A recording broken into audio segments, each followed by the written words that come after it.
You're listening to the Art of Making Home podcast with Sandro Stefanucci of Abstract Homes. He is a builder with over 37 years of experience in the industry. This series shows you the construction industry from the contractor's perspective. In addition, we will be discussing challenges that we have encountered and what other industry professionals can learn from those stories. We'll be covering such topics that many people do not consider before building, like what your property can allow. Is your property located on a steep hill? What will your municipality enable you to construct? It might not be as cut and dry as you think. So let's get the conversation started. Hello, beautiful people. It's Sandro Stefanucci from Abstract Homes and Renovations, and so glad that you could join us today on the podcast. And as you know, you can get us on Spotify, YouTube, Google. We're on Apple. We're on Google. And Spotify, and there's going to be more coming up. And today we are going to talk about finding a renovation expert and hiring the right renovation expert. First of all, I guess we should probably just get a maybe understanding of what the difference is between new home construction and renovations.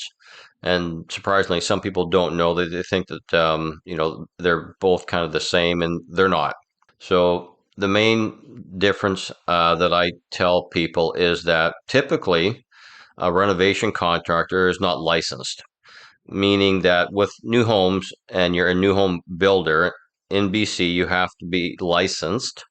And the condition of your licensing is you have to take CPDs, continuing professional development, and which we do all the time. And I take more than I do if there's courses, just because there's so much advancements in the building sciences, especially right now, and equipment, and the things are really advancing quickly. So I like to keep on top of all that stuff. And also they stuff that they design for even retrofits that maybe a renovation contractor wouldn't know, because we do both. And a typical renovation contractor, and not saying that they're not qualified to do their job, but typically I found that there's a lot of the building sciences they don't know, and they could be doing more harm than good when they're doing the renovation. So a few things. Obviously, asbestos, as everybody talks about asbestos, there's lead, there's other components. Those are the two, probably the biggest ones. Oil tanks, they're still kicking around, especially here in Vancouver. That are quite hazardous to the health of people. So we like to we always test. And in Vancouver, you typically, well, actually, you do not get a license or a permit if you're doing a renovation. Like especially a bigger one. Some guys might do smaller renovations and not test and not worry about it. It doesn't matter what size of rentals you're doing. You should always test for asbestos or lead if you're going to be touching, especially a 100-year-old house that will more than likely have asbestos or lead in there. Not always, but most of the time they do. So that's the biggest one that I find quite, gets overlooked a lot. And there has been stories about contractors going in and knowing that they should have tested for asbestos and not doing so. So I'll leave that one alone. So you have those points that we need to consider. Obviously identifying the renovation needs as opposed to a new house. So I think that's probably a good way to go, is to go from, let's compare it to a new home as opposed to a renovation. So, and especially if you're going to do a larger renovation, where you're doing like a full gut, maybe even a house lift and stuff. There's lots of little booby traps on the way when you're doing a reno, and having somebody that's experienced in the type of reno that you want to do will pay dividends, especially in accuracy of quotation and looking, hey, I think this may happen. I don't know, but we should be prepared for this. An inexperienced guy would not know. Typically, we're going to lift this house. Oh, well, it just happens to be there's an oil tank over there nobody knew about, and now your soil's contaminated. So there could be, so if you bring up those points to the homeowner, then you'll look like the good guy, and then hopefully that the cost will be very close to what you had estimated at. So that's a big deal. There's one story that actually just recently, an acquaintance of ours was telling me that she was just getting a renovation or going to do a renovation on her father's home, where she's getting windows and vinyl siding. It was a fairly small job, but I said, well, let me look at the quote. I'll see, see what's going on with it. Well, what I found mostly was there was inconsistencies with the quotation and how he did it.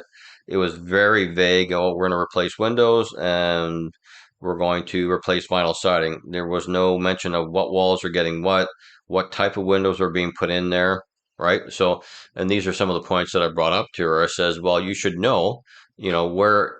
Are you getting in Vancouver here? We have to have a U value of is 1.22 or better for Windows. So if you get an inexpensive window, there could be a huge price difference right there off the bat. Vinyl sidings, it's not too much, but so they were really unaware of as a homeowner are looking to help out their father to do this renovation. They were really unaware what questions even to ask. So I think being informed of what it is you're doing and the right questions to ask, because an experienced guy will have all those details ironed out for you. And I'm not saying this guy was not maybe a good renovation contractor.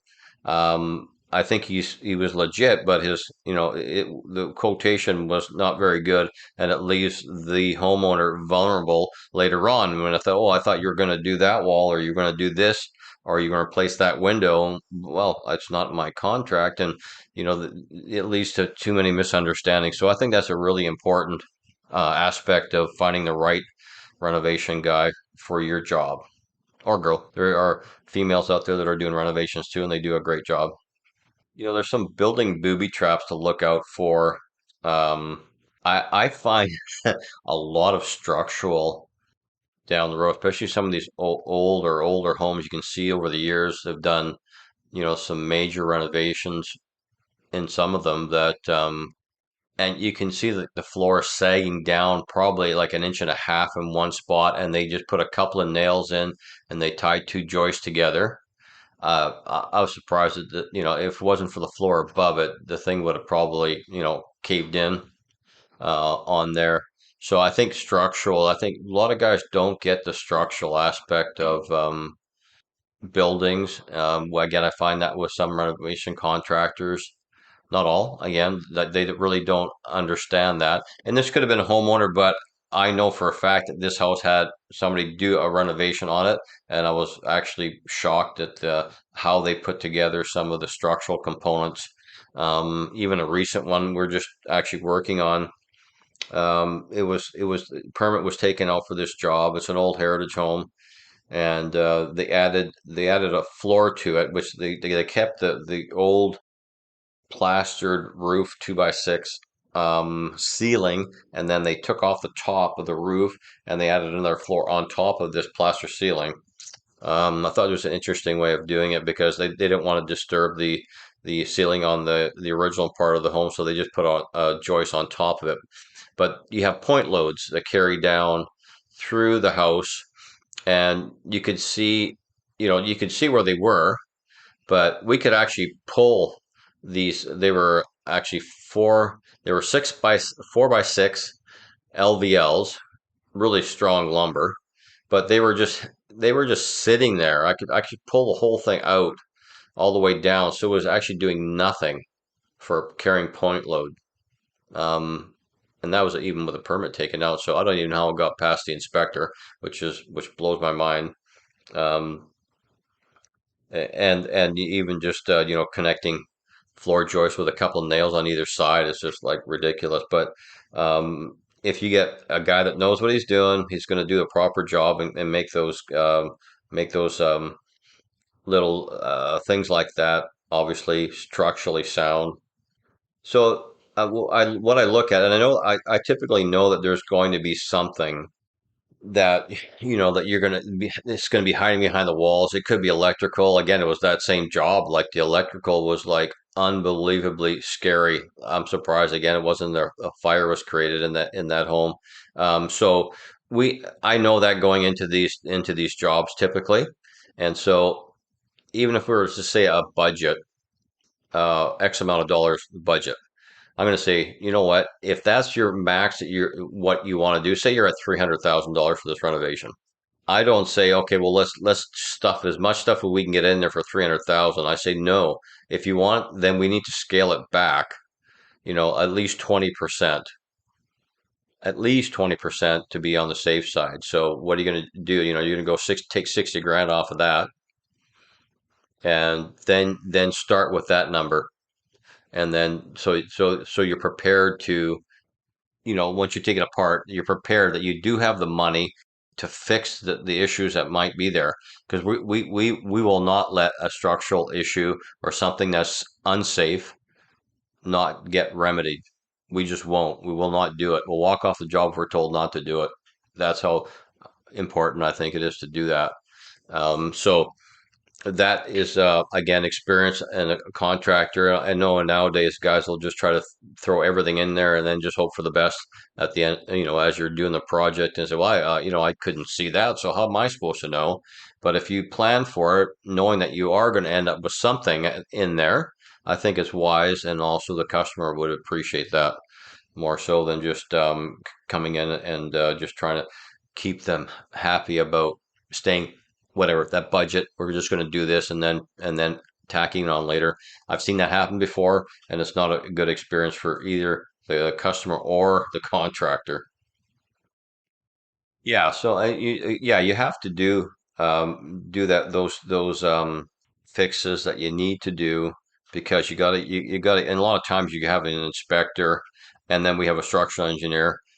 Our structural engineer is also very picky as well, and we just have to do it. So being prepared for something like that, and we do that with new houses too. So we try not to go, to say the customer's got whatever the X amount of budget, right? Allow for changes, allow for for stuff to go off. So if you have to lower your expectations as far as what you're getting, be prepared to do that. Don't do that, because I've seen so many houses going unfinished because they just went contractors will just go with what they say they want a budget and try to stuff everything in there, knowing at the end that there's no way that they can do all that work for an X amount of dollars, and then it becomes a big problem.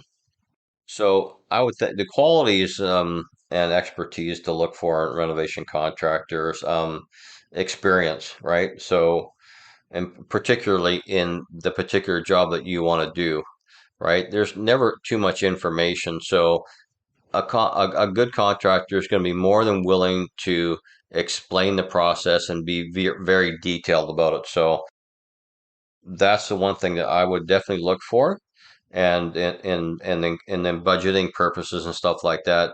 They're a good guy will be experienced and set you the right budget for what it is that you want to do. Again, are they doing CPDs? Because nothing's stopping renovation contractors from taking continual or continue. Is there's nothing stopping renovation contractors for taking CPDs, which is continuing professional development. So it could be building sciences course, it could be a new HVAC system, it could be all the variety of things, all within the building industry.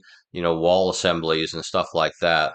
And it is important for them to do it, because it won't be long before the renovation contractors will be needing to get licensed. Look for liability insurance, right? What do you got nowadays? I think 3 million would be the minimum. Probably should go for 5 million liability on there. Make sure their WCB is up to date, and there's no red flags there, because those will be two areas that'll definitely for you guys to ask those questions. It should be anyways. And then look for some recommendations from recent jobs that they did. If they have, say their website's got pictures from like 10 years ago, and there's nothing new and updated, then there's probably something weird going on there. So that would be a good reason to not use them. And just, and again, I say do your research as a homeowner. Do your research first, and don't just get like 10 guys to quote your job. 'Cause I think you really need to narrow it down to two guys, in my opinion. And that way you're going to and then be precise about what it is you want to do, and take the advice of the contractors as far as what it's going to cost, and let them make a budget for you. Of course, you have to obviously work within the budget that you have, but you might have to not do as many things. So I typically find that people expectations are quite high. So don't get, that you want to do all this work that you might say you want to do a big job and you want everything in for an X amount of dollars. That's unrealistic. Let the contractor that knows what he's doing build a budget for you. You definitely don't want to go with price. I find that it typically somebody will always fail. There'll be something down the road that it becomes a problem. Yeah, if you're going to go with price, it typically ends up being a bad decision. Okay, so we're going to just go over a few things that we talked about, some points that I think are important. One is WCB and insurance liability. 3 to 5 million is preferable. Asking the right questions for your contractor. So educate yourself on the things that you want to do so you can ask the right questions. And a good contractor, again, will be able to explain and more than happy to go into detail about certain items of the job. If so you just have to ask the right questions. Get a detailed quotation. That's a big deal. Again, it's, what windows are you going to get? Are you going to get a window? So, okay, where is it coming from? What are the U values? What are the solar heat gain coefficients? Those are big deals because, again, we talked about that on previous podcasts in regards to windows, where your solar heat gain coefficient could change from, or should be different, say from your north facing window to a south facing window. Is your contractor taking CPDs? Again, continual professional development. Are they taking those up courses to make sure that they're up to date on all the latest technology and advancements, and maybe even code changes? Budget considerations. We talked about that.